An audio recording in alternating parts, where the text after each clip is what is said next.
Okay, next topic. This is going to be a bit offensive, so I need you to just take it with a grain of salt and just consider this, that maybe this is the case, or there's something to be said here. And this is about unemployable people, and I'm also going to talk about interviews. So hopefully this will help somebody interview more strongly. Let me explain how this works. The government, both state and federal, makes it kind of hard to fire people. You have to be careful.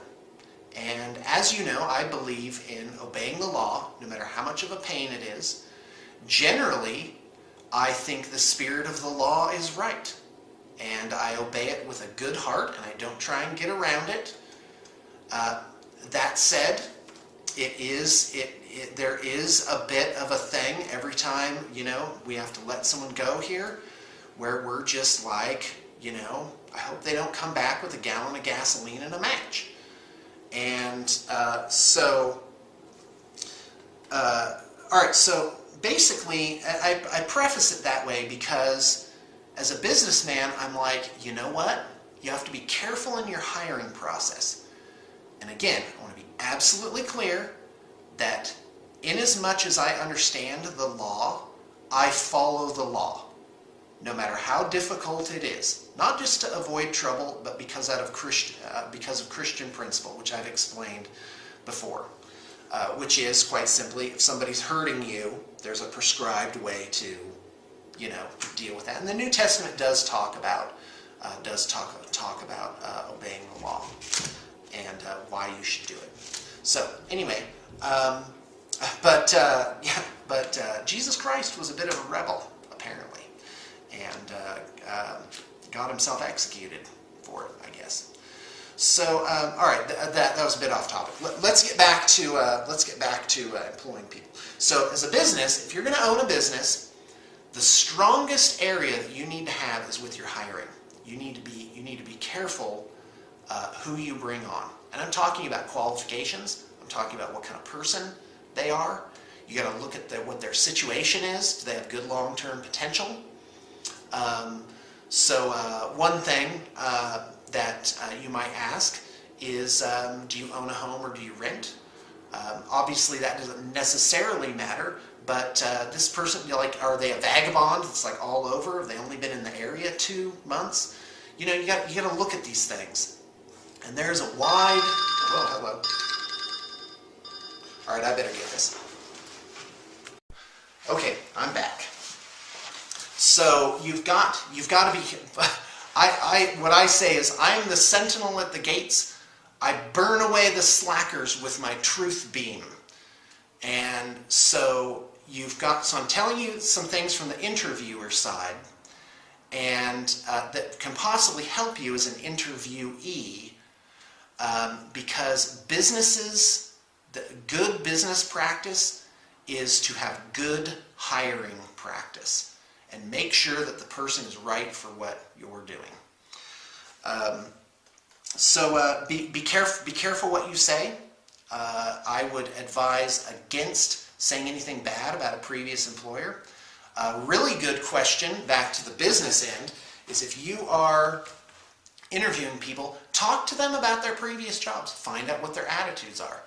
If they have a bad attitude and they have bad things to say about their previous employer, well, those things might be true. So at the very least, it shows a little bit of indiscretion that they are bad-mouthing someone when they're not around. Secondly, you have no way of knowing those things are true. But typically, people view things through certain colored lenses. So if they had trouble at their previous employment, they may very well have the same trouble here. And I'm talking about conflicts and getting along and that type of thing. So you do have to be careful in the interviewing stage. Look for enthusiasm. We have a very stringent hiring process where we ask people to do things in a very specific way. And the reason for that is that when people work for us, an artist will get the models and there will be a piece of paper where the client will be telling them what to do. And it will have pages of instructions. So if someone's coming to interview for us and I put 3 instructions in the ad saying do this, then do this, and then do this. And by the way, do those things this particular way. And they don't do it, then I get to learn something about them. I know this person doesn't follow directions or sees them and doesn't care and just wants to kind of do it their own way. And so, I just learned something about them. And an interview, the interview process, not just the interview itself, but the whole process is I find it so fascinating. It's this wonderful time to find out about the person. You have a short period of time to find out as much as possible about this person. What are they like? Most people don't self-examine very well, so you can't really ask them that and really get a correct answer. So, for example, we do a series of math questions. So, and I won't tell you what they are because you might be listening to this and you may have to interview with us someday. But the math thing isn't just to find out if they have math, it's to see how do they react when they are put on the spot. Because we ask Oh, there we go. Oh, no, my batteries are running out. Okay, I'm back with new batteries. So how the person reacts to the math test is also indicative. Do they just give up? You know, do they sigh, seem to get really frustrated? So it shows me something practical about how they approach problems and how they might handle something, you know, if a project isn't going well. Just those simple things. And be attentive to basic etiquette. You know, like sitting up straight or how you dress. That is really a prime consideration. For us, I tell people just to dress normal. I want to see kind of how they are. And, you know, if they show up in a t-shirt. I had one applicant show up in a t-shirt with a unicorn and rainbows. And she said that was what she was like. And actually, I found her to be quite a strong candidate because indeed there were rainbows shooting out of her face. She was so happy, which is really fantastic. So, presentation is an enormous factor, I believe. How you dress, how you sit, you know, because it's indicative of how you approach things. So here's this person interviewing you, and they are, they're thinking, how are you going to present yourself to their clients who are paying them money? And so for us, that's a pretty big deal. We do look for cheerfulness, and you know, because we have to work with whoever it is. And do you want to work in a happy environment or do you want to work in a sad environment?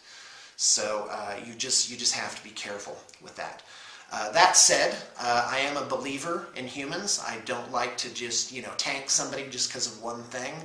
I, try and, a good leader will identify and play to people's strengths rather than trying to, pound that round peg into a square hole and make them do it, like you would. Let me give an example of this. It's a bit off the topic of interviews, but our hours here are typically 8 a.m. to 8 p.m. And any time during that 12 hours, you can work your 6 to 8 hour shift. So, and I don't tell people when to show up. They just have to get their work done. And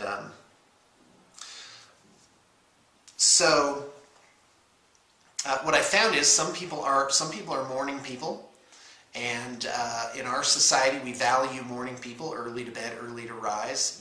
We're like, well, why are you so grumpy in the morning? Oh, what's wrong with you? Well, but the fact is there are people who are not evening people either, and I'm one of them. I'm a little grumpy in the evening. I don't do well past 9 o'clock, and and it's not some kind of it's not a bad thing necessarily. It's just, some people do better during certain times of the day. So, all right, back to interviews. So apparently there's like an 8 or 9% unemployment rate. I actually think it's higher.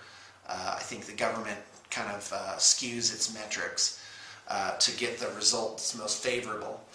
Like inflation. Inflation is probably actually higher than what we're being told.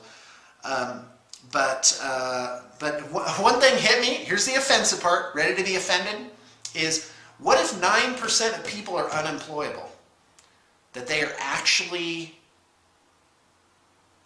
so unpleasant, so unskilled, that really they are suited only for the most menial factory job.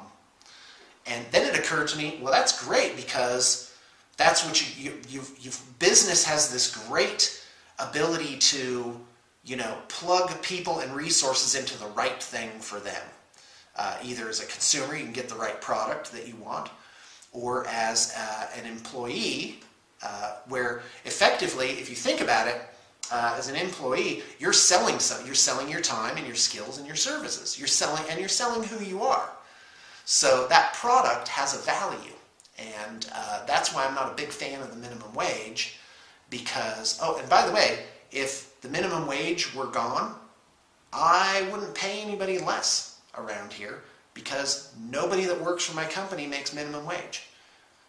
They're paid what their value is, which is determined to a great extent by the clients. But I'm against the minimum wage because it sets an artificial barrier. So what if it were that percentage of the population was unemployable? And you have to ask yourself, if you've been unemployed for a while, okay, maybe everyone else is evil. Maybe no one's given you a fair shake, but maybe it's you. Maybe you need to look at what you're like. What are your skills? What do you have that's valuable? And, because it's great to be wrong, because if you're wrong, now you can get to work on fixing the problem. But until you know where things are going wrong, you can't fix the problem. And if the problem is with me, meaning I identify something wrong in myself, that's good news, because I have power to change that. I'm the one that can change me. But if it's everyone else's fault, that's terrible, because now, even though I bear no blame, it's much more difficult to do anything about it. So, but no matter what the truth is, you got to know what the truth is and find out what that is. And where was I even going with that? Oh yeah, but minimum wage could be that the actual market value for that segment of the population is lower than the minimum wage. So for example, I have people come in to interview, and there's no way that I would hire them. No way in a zillion years. Why? Because they're not worth $8 or $10 or $12 an hour. I wouldn't pay that for that product and service. I might pay $3, but since I can't pay $3, I have to say goodbye. And so there's different jobs are okay for certain people at certain stages of their life. And I started out making $3.35 an hour in fast food.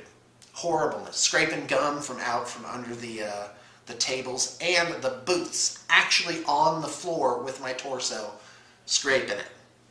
And but that's what I was worth at the time. I didn't really have any skills. I didn't have my life together. I was kind of bebopping along in a teenage haze, not appreciating the good things that I had.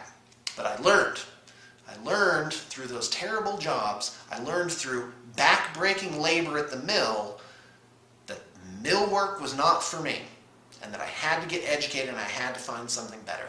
So how fantastic is that? So I'm against putting artificial barriers on things. The real solution, the market will pay you what it is that you're worth. I could be wrong. I mean, look at Somalia, so there's a bit of an anarchy. So, boy, if you have a counter argument or another video to watch, geez, let's get that up there. Let me know, and let's really look at the other side. But I do put that out there. Could it be that 9% of the population is unemployed? I'd say out of people that apply here, at least a third of them, they're really quite a ways off from being ready for what it is that we have to offer. So there's that about interviewing and being unemployable. Let me just give me a minute. Give me a minute to think about if I missed something.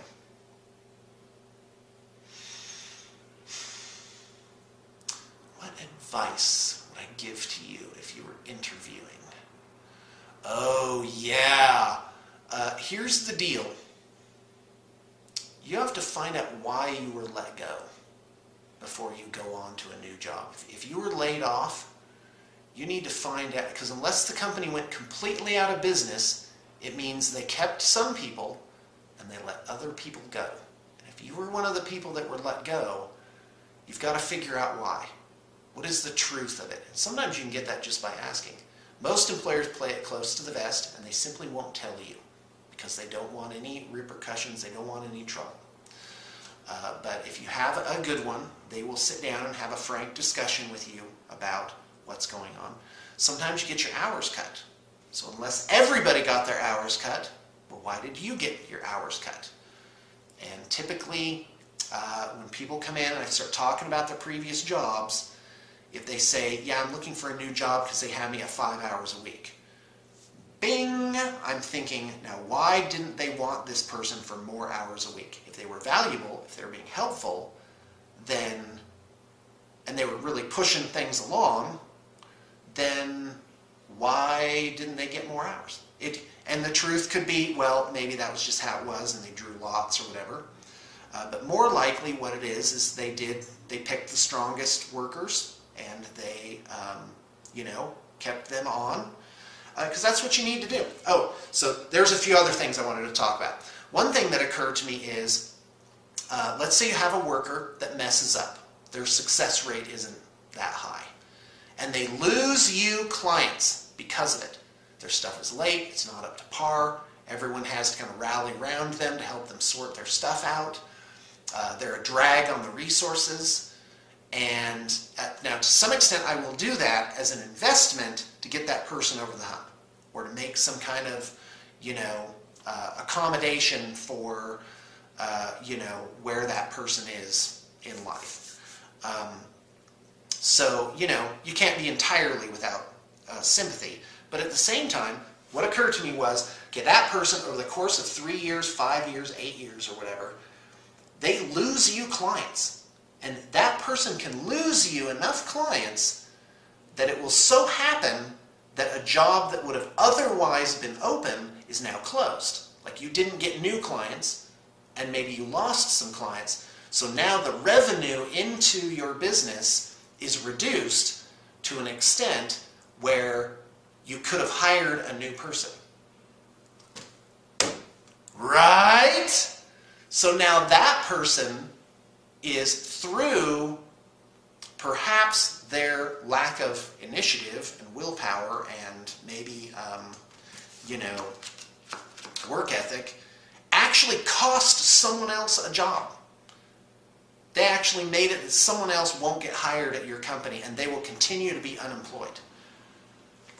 If that theory is correct, then it occurs to me, aha, I owe it to my company, my family, myself, my clients, the community, to really be careful with my hiring practices and hire the absolute strongest, best, most hardworking people that I possibly can. Get the most qualified and really just ramp up those expectations. And I would love to start another business where I could work with people to bring them from, level 1 to level 2. And where we are now is I'm bringing people from level 3 to level 5.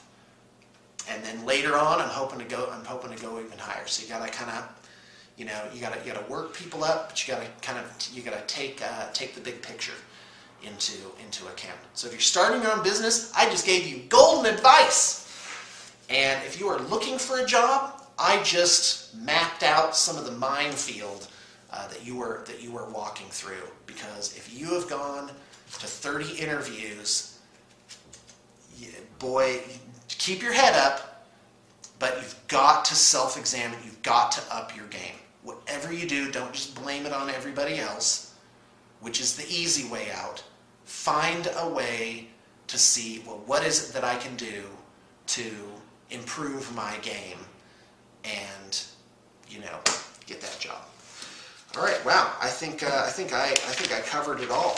All the things I've been thinking about. So thanks for tuning in, and remember, the spirit of Gatelynomics is go forth with boldness and be not afraid.